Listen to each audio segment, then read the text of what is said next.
Hello and welcome to Business Daily, coming to you live from Seoul. I'm Jung. Before we get started, let's first get a quick look at what you can expect from us in the latter half of our program.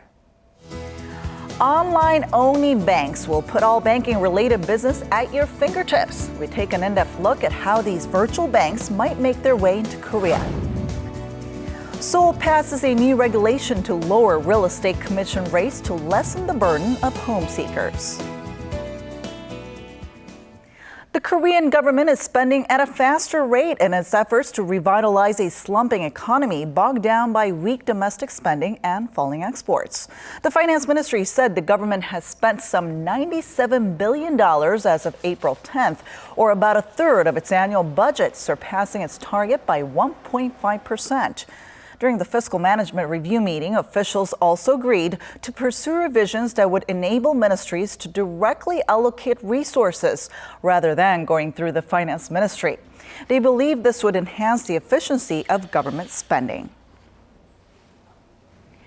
Trade between Korea and Japan has not improved, maintaining its downward momentum due to the cheap Japanese yen and a global slump in trade due to low oil prices. According to figures from the Korea Trade Association, trade between the neighboring countries came to $18.4 billion in the first quarter, a near 14% contraction from the same period a year before.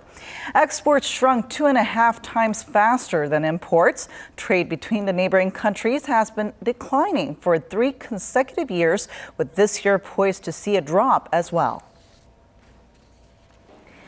Despite the substantial hike in cigarette prices earlier this year, the sales volume has not dropped as significantly, with vendors seeing a low 20% slide from the beginning of the year. According to convenience store chains, main vendors of cigarettes, the monthly dip in sales volume has been decreasing since the start of this year. Major chains posted a decline in the 30% range in January, but now those figures are in the 10% range. The government raised the cigarette prices by almost double at the start of this year to curb smoking.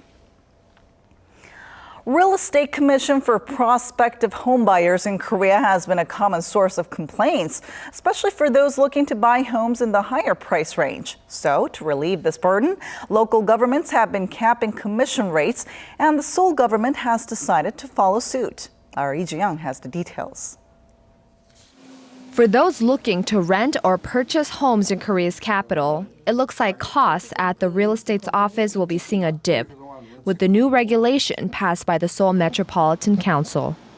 The measure, passed last week, establishes new brackets for real estate commission for housing rentals and sales, bringing the rates down dramatically by almost half. Under the new plan, real estate agents are entitled to a 0.5% commission on homes within the $550,000 to $800,000 range, while rentals with a deposit of $280,000 to $550,000 will come with a 0.4% commission. However, homes valued at more than $800,000 are still subject to a 0.9% brokerage rate. Only 10% of home buyers will benefit from this regulation, so I have doubts if this regulation is really for the better. According to the Seoul city government, roughly 100,000 people buy homes yearly. But as sales for homes within the new price range account for only about 10% of overall purchases, only 10,000 are projected to benefit from this measure. Likewise, for those renting homes, out of the estimated 400,000 transactions every year, approximately 11%, or 43,000 people stand to benefit. With Seoul now added to the list, a total of 7 cities, including Incheon and Daegu, have adopted this change, with Sejong City expected to put these changes into effect from the 30th this month. Jung, Business Daily.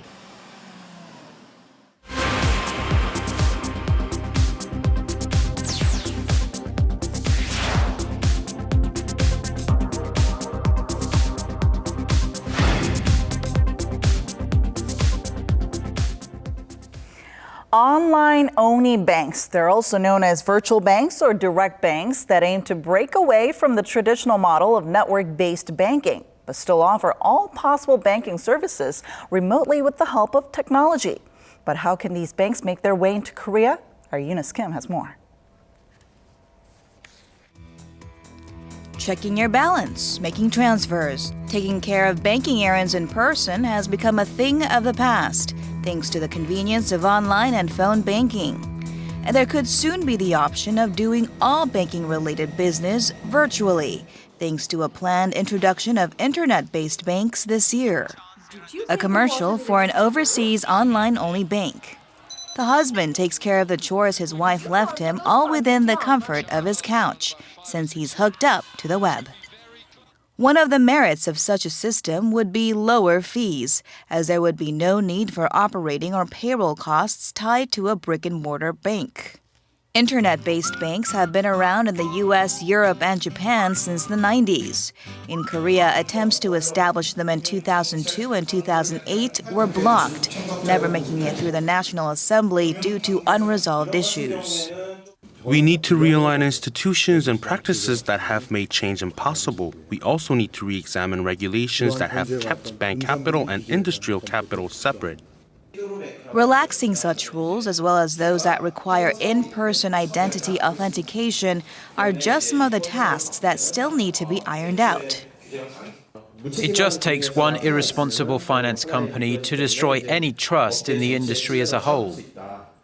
Also left to consider, how can the virtual banks be structured so that they make money and so that they don't become personal coffers of conglomerates?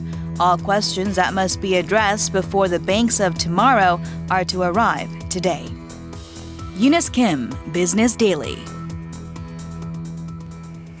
And to talk about whether or not Korea can successfully introduce these online-only banks and the kind of challenges the country might face in the process of doing so, Professor Yang Jun-seok from the Catholic University of Korea joins us in the studio this morning. Welcome, Professor. Happy to be here. All right, so these online-only banks that allows people to bank whenever or wherever they might be, what other benefits can we expect from using these virtual banks? Well, as you just mentioned, convenience is a big part of it. You can work outside the banking hours from your PC or your smartphone. The other factor is cost. You don't have branches, so hopefully they can get their operating expenses down. And some people are arguing that you may be able to reduce the interest rate for borrowers by as much as 1%. All right, well, as good as all this may sound for all the customers, Korea actually failed 2 times in the past when trying to launch these online-only banks, and it's trying to do it again, right? I mean, what's the reason behind that? Okay, well, Korea does need some very high value-added industries for its future, and finance has traditionally been thought of as one place that Korea can go for that. But currently, the Korean financial sector is not known as one of the more efficient global industries. So I think this is one way for the government to try to introduce competition to gain productivity and efficiency so that Korean financial sector can develop. Well, do you think the 3rd time will be a charm? Well, if we look at why it failed the last time, as well as the current problems that we have, I think we need to look at 5 factors. 2 is unique to Korea. The first is that chaebols want to get involved in this, and whenever there's chaebols involved, there's also a question of whether these institutions will become too big or too important to fail. And then the second problem is Korea has a real name law in transaction. That means you cannot use pseudonyms, you cannot use fake names, and if you do internet banking, it might be easier to set up a fake account. And then the 3 more general problems are IT security, and then how to regulate these internet banks. And the fact that these banks do not have a branch, it makes it convenient in some ways, but it also makes it less desirable in some ways because there's no one that you can check with. So that's another factor that has to be overcome.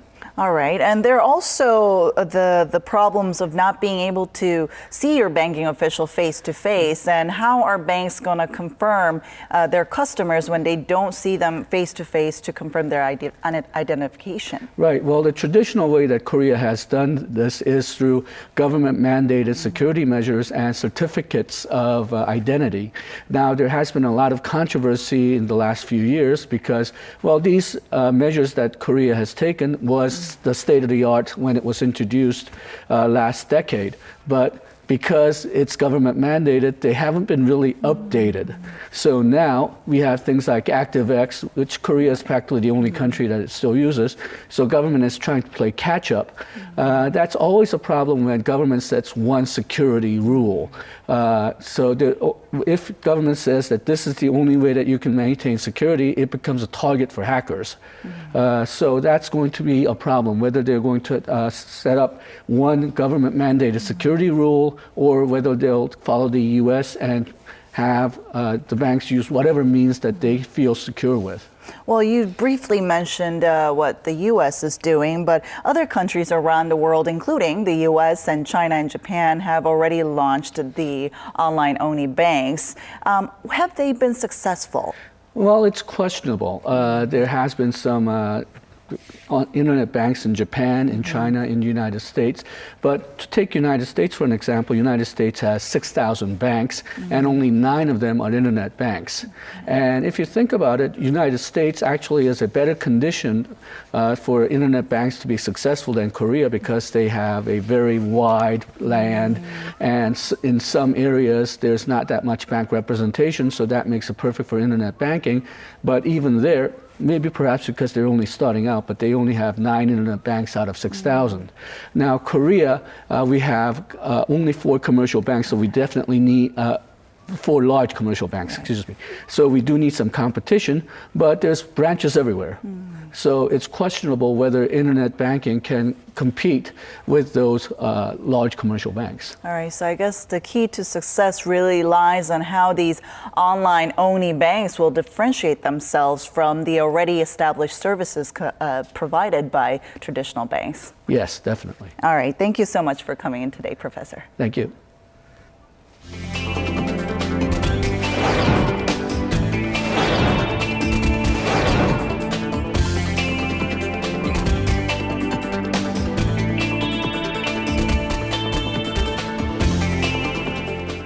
That does it for now. Business Daily will be back tomorrow with business news that matters to you.